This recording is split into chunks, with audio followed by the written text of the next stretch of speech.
Ninjago Dragons Rising Season 2 was really good. All the way from the villains knocking rocks, being amazing ones, being able to take over the entirety of the games, get all the powers, trick Roz, and all the ninja just makes them one of the strongest villains yet. Evil J was definitely handled a little weirdly because LEGO literally gave him 2 exclusive pieces, misleading the viewers into thinking that he was going to be important. I think they handled him well, but I definitely can see why people might think otherwise. Kai's comeback was so good, like my go. And then just in general, the season was amazing. There were just so many good things about it, and I honestly think this got to be at least in my top 3, if not the best season ever. Now, before we start this video, I actually have a big favor to ask of you. Pretty much, I need feedback. Please only give me good feedback, not like put all the ninja and villains in the $30 set. Only give me feedback for things that LEGO would do or is considered realistic. So for example, having Cole in this tournament market set would have been a much better idea. It is reasonable in comparison to using Zane because Cole v Frack. Or maybe another thing you could do is say, hey, maybe instead of using this piece, you could use this piece. It would be great if you guys could give me that kind of feedback. And before we get started, if you could hit that like button, it would really help because it spreads the video to more people. Now let's get to it.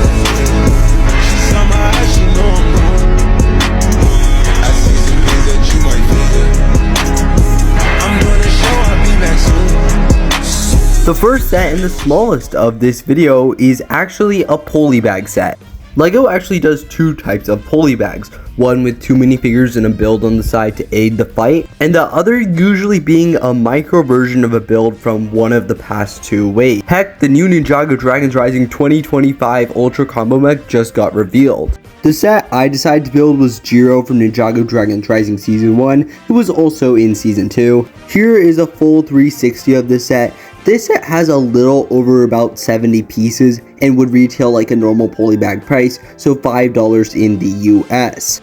And here we also have a few more pics of Jiro from different angles. You can see him moving around a little bit, so he does have some good posability and articulation. And if you have this J micro figure from the Ninjago City Market set, you can put him on there to make J ride Jiro. Oh, and make sure to hit that subscribe button, because if you don't, Brick Cyperator Man will come and break all your LEGO sets. But actually, we're trying to get to 10k, so make sure to hit that subscribe button. Next up is a LEGO Ninjago minifigure pack. Not to be confused with a LEGO Ninjago battle pack or some of the LEGO Star Wars $20 to $30 battle packs. This is solely a minifigure pack.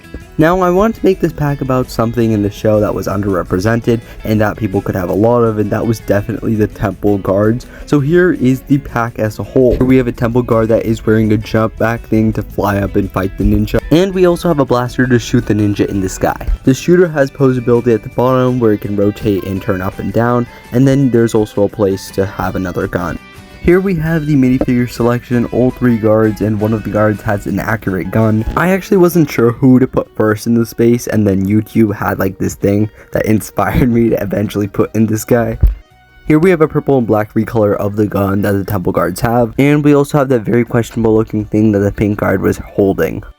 And here we have a full 360-degree spin of this LEGO set. It will retail for around $15 and has a little over 80 pieces. Here we have all 3 guards as well as the pink guard. And yeah, this is a minifigure accessory pack mainly for minifigures.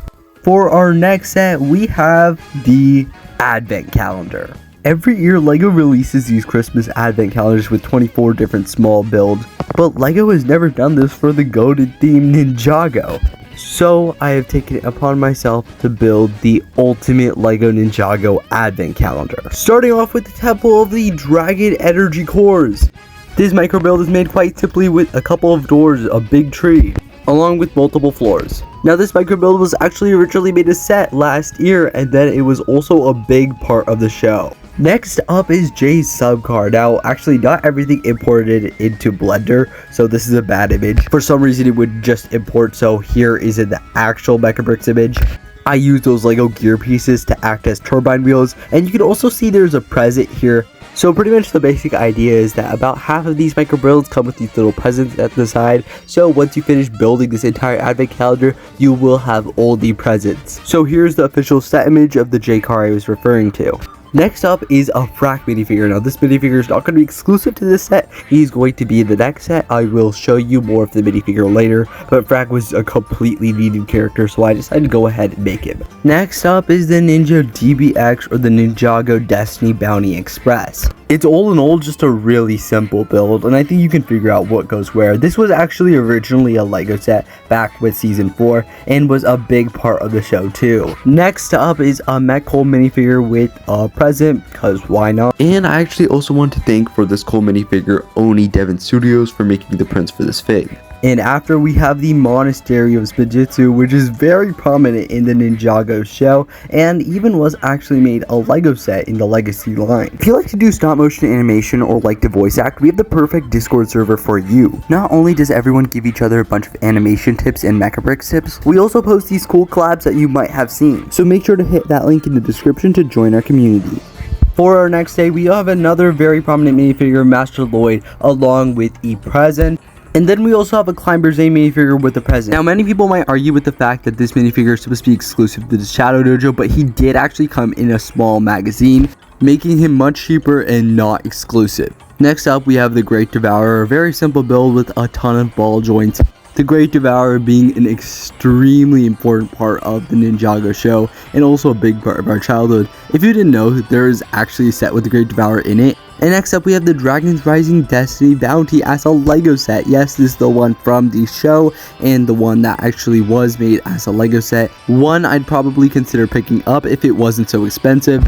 Honestly, I'm kind of proud of this build. It has to be one of my favorites in this entire Advent Calendar lineup. Next up, we have a Kai and a gift next to him. I think it is quite obvious what is inside that gift. Next up is Zane's Minor Creature, a random build I thought I would do from Ninjago Season 13, Master of the Mountain. A really cool set, another set I probably wish I picked up.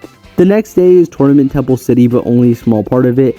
In the next 2 days, I'm going to have the full Tournament Temple City, and it's going to be a big build. So pretty much in the next day, you get this smaller portion. They have to be small portions because otherwise the set will get too big, and it won't really be an Advent Calendar anymore. And in the next part, we have that little blacksmith shop along with the gift for Pixel. Now I figured you probably would want to see the full Tournament Temple City, so here it is. I also thought I'd go ahead and render some close-up shots of the build so you can see all the different sections in this small micro build. Next up is the Ronin REX set as a micro set. This was the one from Season 5, Possession, and it did get its own set.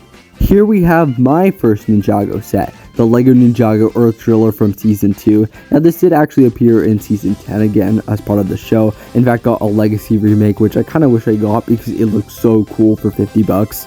We also have another cool set, that being the Boulder Blaster from Lego Ninjago Season 4 Tournament set. This did actually have a Legacy set later on. Here we have the Lego Ninjago Destiny's Bounty Micro. This was also another Lego set, and this was actually in the Dragon's Rising season. Here's a show pic of it. Here we have wyldfyre and a gift, who is actually not supposed to be in the set, but I'll talk more on that later. Here we have Cole's Earth Dragon Titan Mech. This was so cool in the show, and it was also so cool as a Lego set. I just knew by looking at this thing had to be in this Advent Calendar. Here we have Arin with his civilian outfit along with his hood piece. He should have gotten that hood piece from so long ago.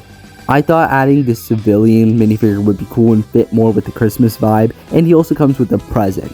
Next up is Santa Roz, because this guy would be so much better than Wu. And lastly, we have a Christmas tree with the Dragon Energy Core atop it. And yeah, that is everything in this Advent Calendar.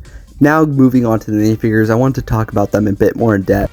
8 minifigures is usually too much for an Advent Calendar, so wyldfyre was not supposed to be in the set. And Arin did come exclusively to the Ninjago City markets, but is now available on Pick-a-Brick.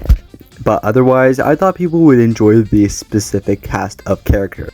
So yeah, this set has a little over 550 pieces, but I think it would still retail for around $45 like other Advent Calendars. All in all, a pretty fun advent calendar to make, so again, make sure to let me know in the comments what you think about the set. For this next set, I actually wanted to create a final battle that not a lot of people thought about. The ceremony battle where Noct took all the powers and Rox revealed that she was Jordana, and then started a war between the Blood Moon soldiers and the Elemental Masters. This is probably my most favorite set of this video. I'm going to put it all on you guys right now. Yeah, this is probably a lot to take in, so let's start with the minifigures. So on the top left we have Lord Roz in his Blood Moon form, and then to the right we have two Wolf Mask Blood Moon soldiers. At the bottom left we have Zur, a special minifigure that was made specifically for the set, a special Cinder minifigure who has a head that will later be reused. Cinder also does have a special armor piece all colored, and then we have Frack who does have a colored armor piece that was specially molded for his snake-like head, and his head has yellow as well as orange, his usual colors.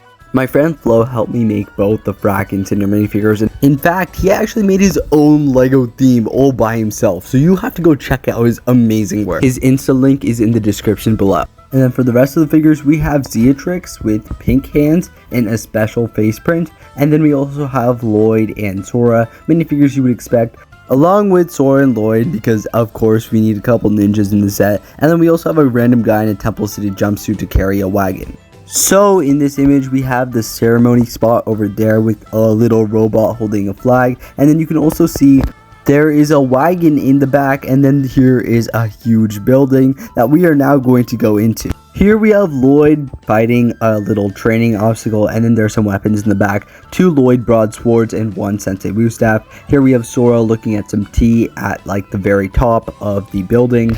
Here we have Zur and Roby in Plex workroom. You can see that Roby has a little computer over there, and he also has a gym ball that he actually sits on, and then there's a plant on the side.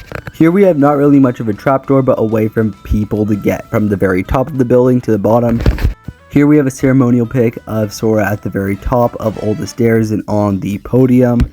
And then we also have the wagon guy filled with a ton of food, something that you can, throw and toss around when you're fighting. But yeah, no, I just want to add this to the set to make it feel more real and, more like Temple City. And yeah, here's the full 360. I would recommend pausing this to look at specific details, but this is the full set. It would retail for around $70 and has a little over 600 pieces. Again, make sure to comment down some feedback. Wow, doing all this has made me very tired, but we still have 2 more sets to go. So let's get into the next one, Lego Cinder Mech. I actually made this as a Bricks by Mine competition entry, and somehow I got 3rd place, so that's cool. So here's the entire set as a whole. So here is the full mech. Down here we have some chest articulation, which is meant to be different from the other Ninjago mechs because they all are questionable. Here we have a picture of a knee joint from the leg to the thigh, and then we also have the back, the pistons that the Coles mech also used to have more ankle articulation. I added a wolf head to the top along with some Shatterspin type armor with blue on the side and the black on the other side. And next up we have the huge size rage blade. This is my custom design for how a big rage blade should look.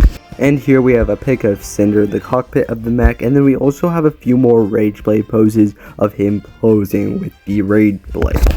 Here's a better render of Shatterspin Cinder on this little pedestal I made for him, so you can see him with the Shatterspin powers. And then here is him against all the ninja.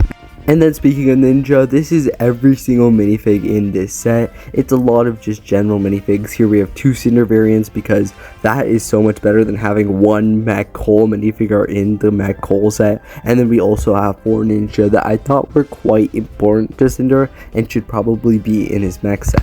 And then here's the full 360 of Cinder's mech, a set that would probably retail for $90 and then has a little over 900 pieces. Let me know what you guys think about this set in the comments below. I'd love to hear your feedback. Here is the last set, and probably one of my favorites, the Monastery of Gates. Now this is probably a lot to take in, so I'm going to start off by showing you guys the minifigure selection. The first 2 Forbidden 5 were actually not made by me, they were made by Momo and Flo respectively. These guys are amazing. You have to check them out in the description below. Their work is just crazy. In the set, I also include 3 of the other Forbidden 5 minifigures. This cloak was actually an idea that came from one of these fake Lego Naruto minifigures. Pretty much these Lego Naruto minifigures have this kind of cloak, which is literally just the torso piece. So I pretty much used this idea in order to create my minifigures. And in fact, my friend Flo actually helped me design the texture for this cloak, and that's why it looks so good. For Rox and the other Forbidden 5 member, I actually gave them this special kind of hat, so here's a better look at it. And since I thought it would be so much easier to show you guys, here's a full 360 of the set first. It has about 1,300 pieces and would retail for around $130. As you can see, it's made in such a way that the monastery is in the front and the temple itself is in the back.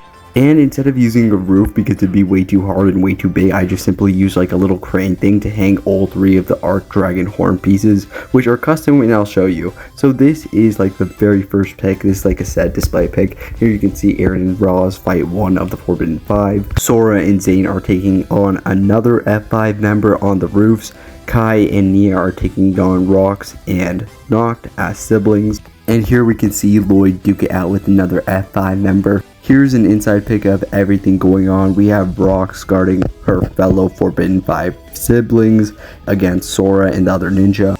And then we also have the gates. I actually only added 2 or 4 total in this set because 16 would just be way too hard to put in.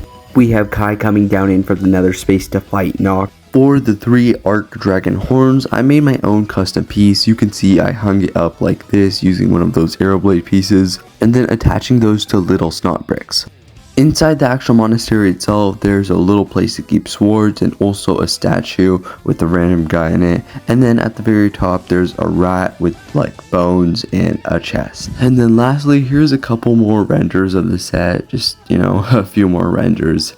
So at the 1,300 piece count, this is actually the biggest set I've ever made. It would again retail for $130, and honestly this has to be one of my favorite sets that I've ever made. It is kind of repetitive when compared to other sets, but still really cool in my opinion, and I did enjoy making this set.